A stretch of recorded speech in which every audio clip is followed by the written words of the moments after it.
missioni del popolo deve avere il suo rapporto, colonnello Dare. Der Bericht ist wichtig. Größte Capitaine Eile. Dare, nos félicitations. Le besoin d'un rapport compréhensif, nous voudrions attirer l'attention des Nations Brought to the Unies. attention of the United Nations the heroism of Major Pierre Lafayette. Pilot Captain Hank Hogan will file his report immediately to you, Colonel Dare. Let us have a full update soonest. We have work to do.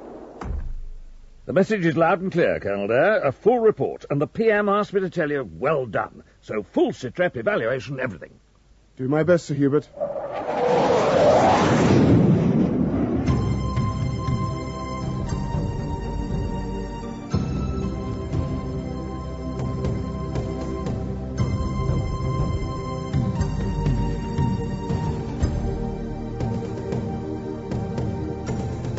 Dan Dare, pilot of the future.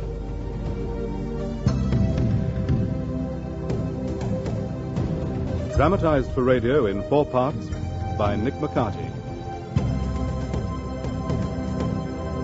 Part 1, Disaster.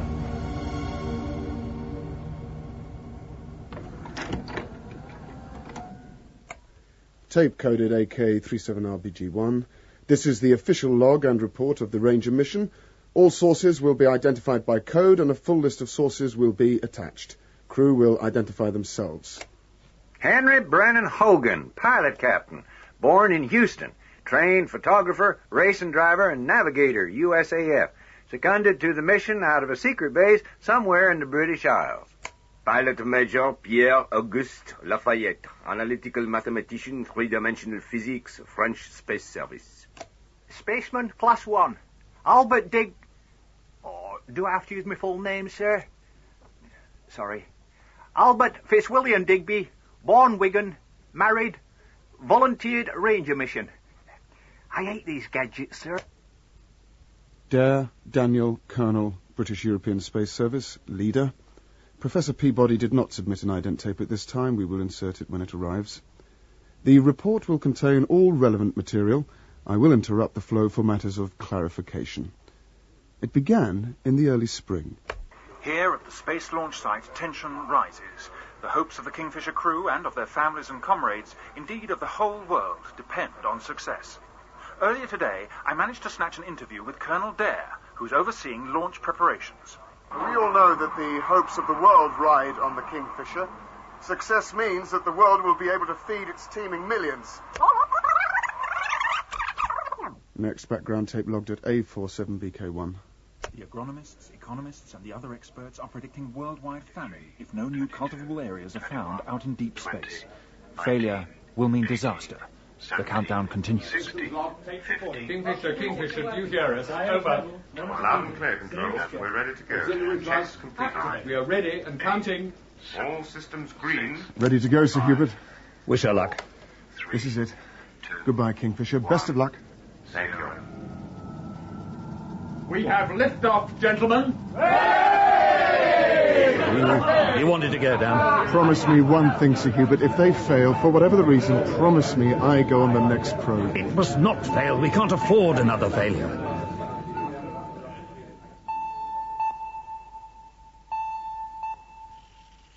A week later, Digby was serving up my breakfast. Shall I turn the ticker news off, sir? Breakfast is ready. Good, chap. Don't tell me bacon, eggs, hot toast. No, but them vitamin blocks again. Queer doing it, sir. Vitamin blocks. I tell you, my Auntie Anastasia had 40 fits. She'll be having them too, Digby. Nay, sir, not up in Lancashire. Still a few pigs hidden in the back, no doubt, and a few hens left a-laying. Hey, I could ask her to send a dozen. No, thank you, Digby. I'd rather not know about your formidable aunt's black market activities. Just thought happening to cheer you up, sir. You've had a face like Fortum since Kingfisher left. No one's been to Venus before, have they, sir? Digby!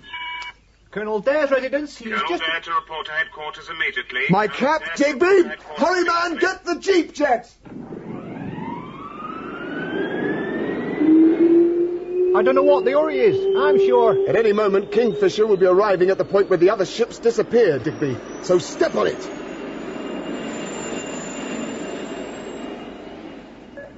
Kingfisher bearing ZN76AL34. Cross-bearing from Moonfix XC51. We had our first view of the Kingfisher from the external orbiting cameras. She looked in good shape. Give me voice contact with Captain Crane. I can hear him, but we can't seem to get through to him, sir. Switch from headphone to speaker contact. This is the critical time. We have a firm bearing, Captain Crane. Good. 3 hours to touchdown? Just approaching the dead zone, sir. Dead zone? What the lads call it, sir. Sort of graveyard, sir. We'll be through it in 10 parsecs. What the... What's that? Check vents. Check all systems. Impulse cylinders, sir. Impulse cylinders. I have no power. My controls are dead, sir. All crew, hear this, hear this.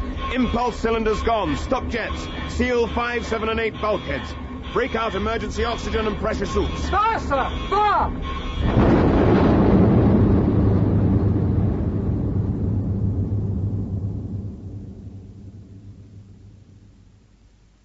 Kingfisher's mission ended there, in the graveyard 3 hours from Venus. The usual emergency meetings happened, of course.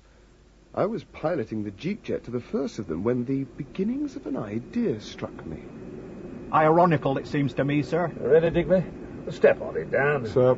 The haste to be kept waiting. A world government ends wars, doctors get all the diseases taped, poverty's more or less gone, everything in the garden's lovely, except there's nought to eat in it. Well, it's bound to happen. Population doubles and redoubles, takes up farming land. What's left has been exhausted by bad farming, can't grow enough food, and so chaos.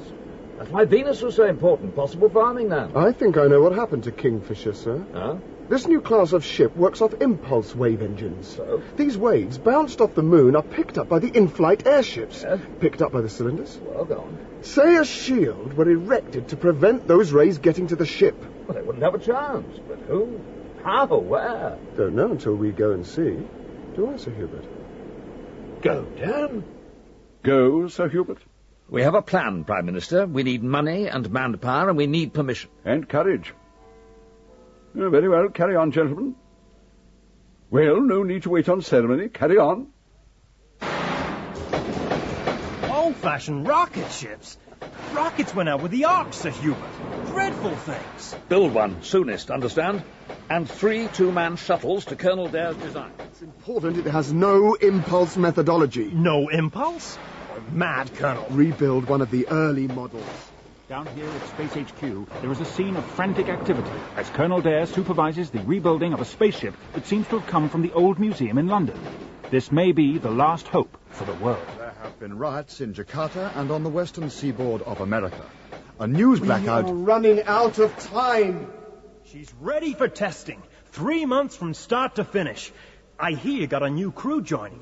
Is there no way to keep a secret here? Not about the Ranger. No, sir.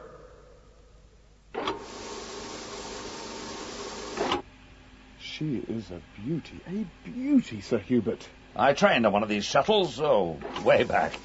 You want to give the personal rocket vehicle a trial run? I cleared it with control. Ignition. Adjust the throttle. And away we go. Tally-ho!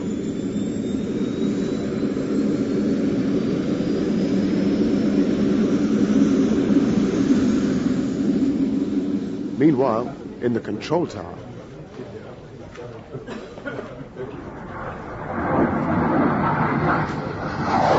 Well, I'll be gall darned if I ever saw anything like that outside of Houston Museum. Man, amazing. I've never in my life.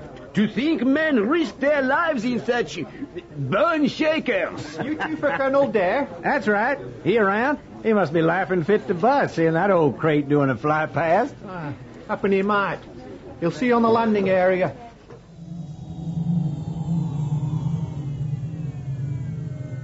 Jumping jets! That crate landed. I have a nasty feeling, my friend.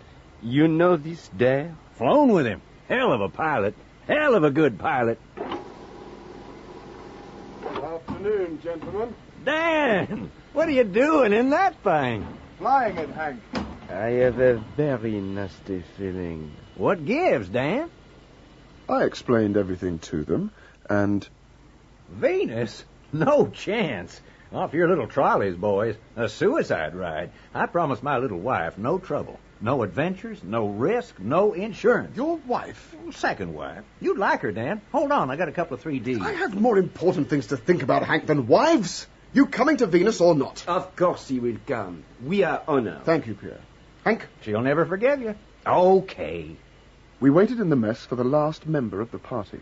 Professor Peabody is usually on time, I understand. Some bumbling old dodderer. Remember that trip we did to Alpha Megasauri, Dan, when we took that prof along? He was a damn nuisance. Well, I'm assured by personnel that the professor comes with the highest of recommendations. Sir Hubert, Colonel Dare. Professor Peabody reporting rather late. Sorry. Had to hand over a rather complex experiment on atmospheric pollution and pollen counts to an assistant. I say. Gentlemen, you want a geologist, botanist, and agriculturalist. I am all those. You wish to check my credentials? No, merci, mademoiselle. It is that we are discussing a dangerous, near enough suicidal flight, and we had no thoughts of women on such a mission. We are sure you are a good scientist. Women in space. Damn it all. The PM's private line. I am also a qualified space pilot. What do you do in your spare time, Prof? I'm a world expert on orchids. Oh. Prime Minister, Professor Peabody has just arrived. An order? From the cabinet? Oh, yes, sir, of course, sir. Women. Ah. A week later, we were ready to leave for the planet Venus. Systems locked. Hank, okay? 7, 4, 3, recording. 0 and holding. Hi, Colonel. All going well. Basic check's nearly done. Pierre? All doors and hatches sealed, absorbers regraded, takeoff procedures counting down. Right on, chaps. Where's the professor? Telling Sir Hubert some home truths.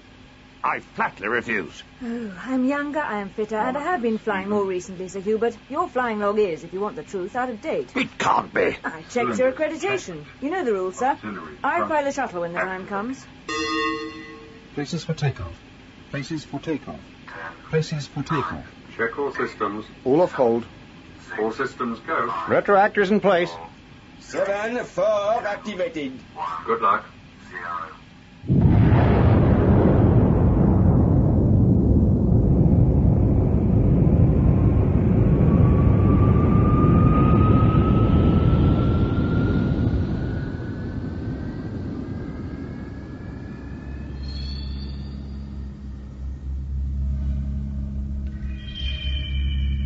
We left planet Earth on the 15th of July, and 3 weeks later were approaching what had become known as the graveyard.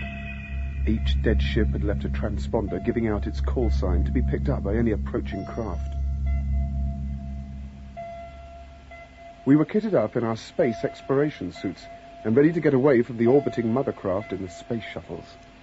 Look all right, do I, sir? That parachute doesn't do much for your figure, Dig, but you'll do. You sure you can handle a shuttle, Mr.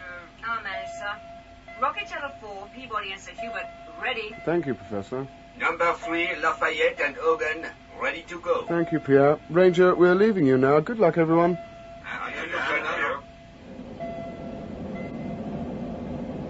We approached what was left of Kingfisher.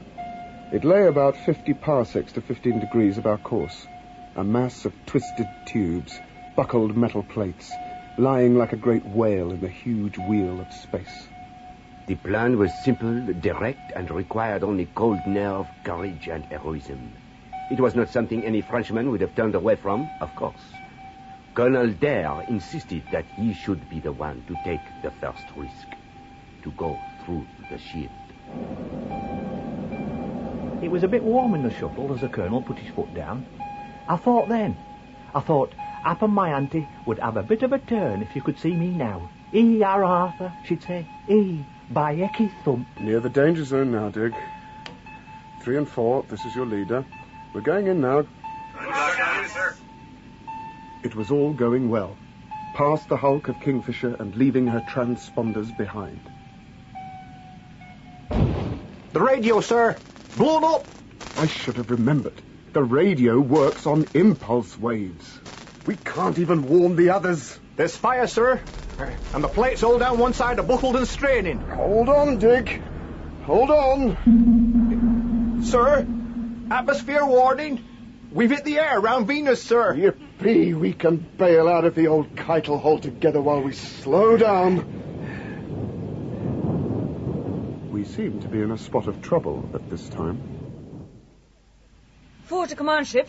Colonel Dare has a malfunction. Over. Hey, Dan.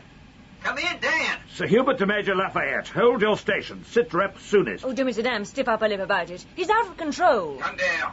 Come in, please. Come in. Down there. Come in. Tell that old stuffed shirt we're going in after. That old stuffed shirt will tell you when and if you do anything. Repeat, hold your station. Seem to be on fire again, sir. Happen we're in a spot of bother. You're a tonic, Digby. Anyone tell you? My auntie once said... Later. If that fire reaches us, we're dead anyway. Fasten helmets. You ready to abandon ship? Right, sir. Got your PG pistol, sir. No time to pack anything else, sir. Here goes. Jump, Digby!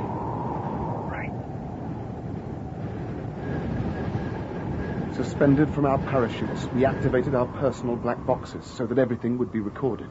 Speech, physical condition, and ambient sounds. Grand. Venus at last. No ship, no radio, no food, no nout. Why I ever joined the space fleet, I'll never know. I lost sight of Digby as he drifted towards the craggy mountains to the west. I was coming in too fast, thinner atmosphere. Directly below was a lake. Get rid of the chute. Quick, quick. Here we go. Here we... Water. Felt like water. Looked like purple soup. And fish. So it sustained life. That was something.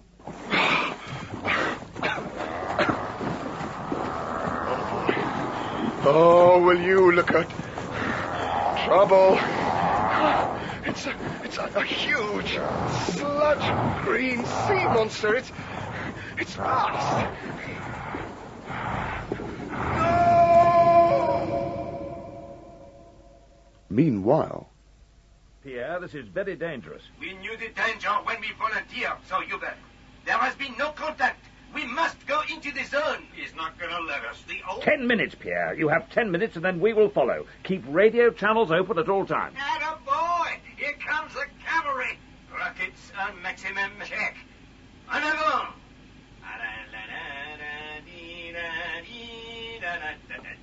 What's he singing, Sir Hubert? An old song, Miss Peabody, a French rallying cry. An anthem, they used to call it. What? Pierre! Come in, Pierre! I stopped just before entering the zone. I knew suddenly what the problem was. The radio, Hank! What? Help me! What the hell are you doing? We need the radio, for heaven's sake, man. It will kill us. It works off impulse rays, just like the new ships. We have to jettison it. Good man. Oh, you're an old rattler, you are. A real genius. You better warn Sir Hubert. Where are you? Ship 3 to Le Control, over. Where the blue blazes? The radio, sir. The radio works off impulse rays. We have to remove it before we go through the barrier. Over. Oh, well done, Pierre. Very good. Jettison the radio and good luck. We will follow you down. Out. Meanwhile... Hey, that were a right welcome for Colonel Dare and no mistake. Up the top of a cliff and looking out, I could see and I could hear. Why, it was chilling, that noise. Nasty, messy place, Venus. Funny water. The colour of me Auntie Anastasia's favourite antimacassar. Like mud at Wigan on a wet day. Captain Dare was out there in the middle of the lake, giving that thing a right hammering. No way to welcome guests, you refugee from Loch Ness. I'll have to put you to sleep, old friend. Thank heaven Dig remembered the paralyzing pistol. Now, get ashore and sort out the mess.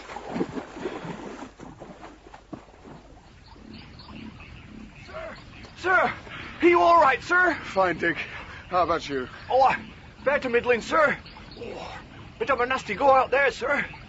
Oh, I don't see any bus stops, sir. No snack bars, for that matter. Nor any... What next? Is that what you mean? In a word, sir, yes. We had an RV planned if one of the other ships got through. Oh, I see, sir. Great, sir. And how do we get to this RV? The coordinates are locked into the infrared compass, all ready to go. All we have to do is follow the bearings. Oh, across the lake? Is that all, sir? Crossing the lake was easy. We built a small raft, set up a chute, a sail, and as the prevailing wind seemed to be in our favour, it took little time to cross the purple lake. Not a sign of our antediluve. Our old friend neither. Time for shut eye? Trust you, dig. A completely unexplored planet, and what do? Go to sleep. I'm conserving energy, as it happens. Eventually we arrived on the far side of the lake. The atmosphere was dangerous, but we were breathing through the intake converters in our helmets. We had removed our spacesuits. Land ho, we're there. Strange, towering cliff and pillars of shining red stone. Caves and terraces of black basaltic rocks carved by millions of years of sea and wind action. Shanks's pony now, Dick. I don't like the look of this gully, sir. No, them boulders up there. Look out, sir! You think we want it here, sir? Just keep an eye open. Yes, sir. We climbed through the rocks and away from the lake until... Look at that, sir. It's carved, sir. A huge pillar. Never natural like, Colonel. And look, there's a cave behind it, sir. Like it was a gateway or something. We'll take a look, Dick. Careful now.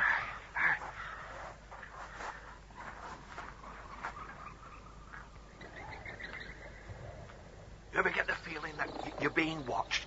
Like eyes all over the... Shush, Dick. Look at these. Shine the torch here. You see? Marks. Paintings, Dick. The work of intelligent beings. You see this one here? Looks very like a man, and this very much like ancient Egyptian art, Dick. Dick? Digby! Don't look now, sir. But I think we've been followed by what looked like a bunch of overgrown blue bottles. There were maybe 20 of them. Tall, humanoid, blue-skinned. They wore helmets over bulging foreheads, long yellow skirts and breastplates that looked like silver and gold. For a moment, nothing moved. They were crouched behind their gun shields. I'll check him out, sir. Don't shoot, Dick. I'll talk to them. Don't be daft, sir. Talk to a bunch of heathens. It'll be famous last words, sir. They won't even appreciate Stop nattering. Keep me covered. Nathan! Oh, you murderous butcher! I'll get you for that. Here goes. That showed him. Colonel Dare. I'm all right, Digby. Just stunned. We looked over at the figures paralyzed by Digby. They were virtually human, but I saw no point in waiting to do further research on these hostile blue men. We walked out of the caves and saw across the valley a vast transporter. It was lit by strobing lights and little winking bulbs. Wow! Like Blackpool, South Shore, when I was a kiddie. And we walked right into the trap. Look out, Digby, behind you on the left! Oh, hey! Get off, you great blue horror! Get off, sir! Give up, Dick! Don't fight it outnumbered! We were marched across the valley to the flashing transporter. They stuck us on top. It climbed to a great cliff and then turned on full power and headed straight for the purple lake. What happens if the brakes fail, sir? Hang on.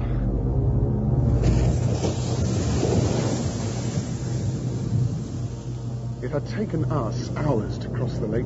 It took the Venusian machine less than 20 Earth minutes to speed over the surface. We arrived at a vast ramp leading to huge green and yellow pillars. Domes glinted under the watery light of the sun. The whole city, for it was a city, hummed.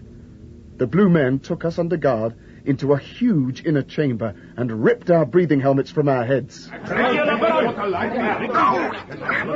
We can't breathe! By heck, sir! We can, sir! It's air, sir!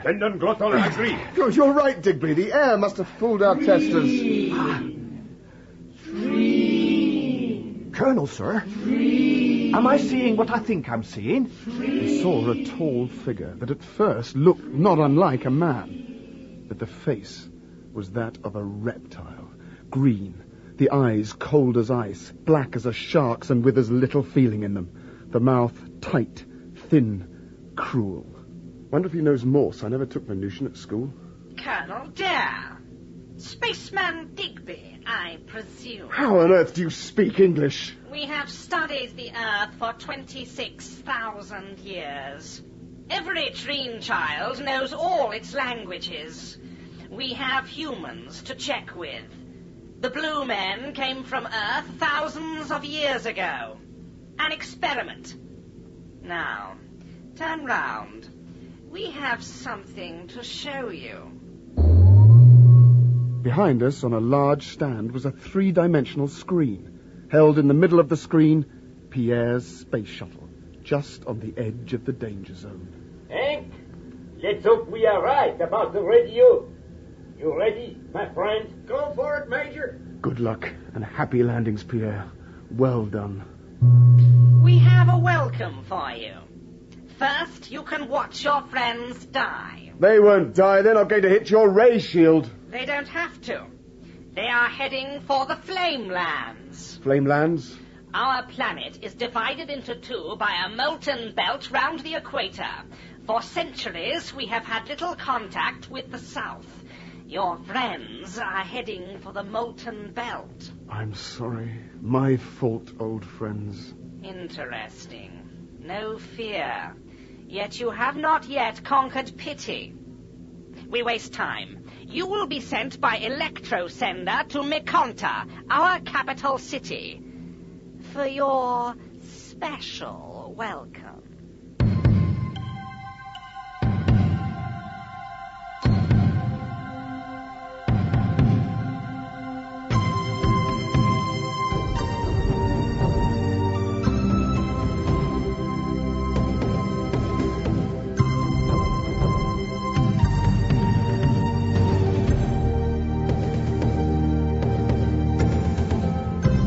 Part 1 of Dan Dare, Pilot of the Future, dramatized for radio in 4 parts by Nick McCarty. Mick Ford was Dan Dare, Terence Alexander Sir Hubert, Donald G. Digby, Zela Clark Professor Peabody, William Roberts Hank, and Sean Barrett Pierre. Other parts were played by Paul Downing, Christopher Good, John Moffat, Ben Onwukwe, Dale Rapley, Charles Simpson, and Simon Treves.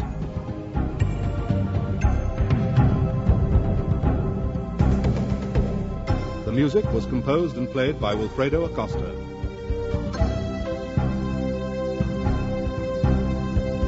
Technical presentation by Wilfredo Acosta with Michael Etherden and Colin Guthrie.